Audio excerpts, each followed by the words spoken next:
பாக்கியம் அருள்கின்ற பாதாள பைரவா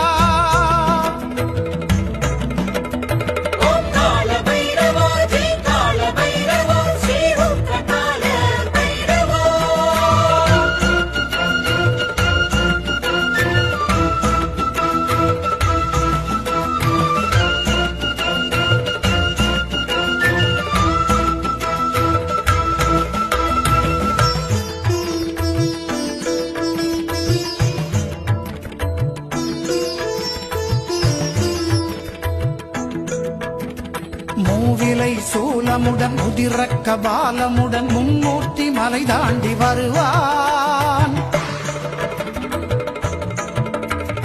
கண்டிகை அணிமார்பன் தண்டமொரு கரமேந்தி அண்டமதில் அசைந்தாடி வருவான். திரிநேத்திர கணல் வீசி சூத்திரதாரியாய் சேத்திர பாலகன் வருவான். வேர்பறிக்கும் புயலாக ஆர்ப்பரிக்கும் அலையாக பூத்திருக்கும் வனம் புகுந்து வருவான்.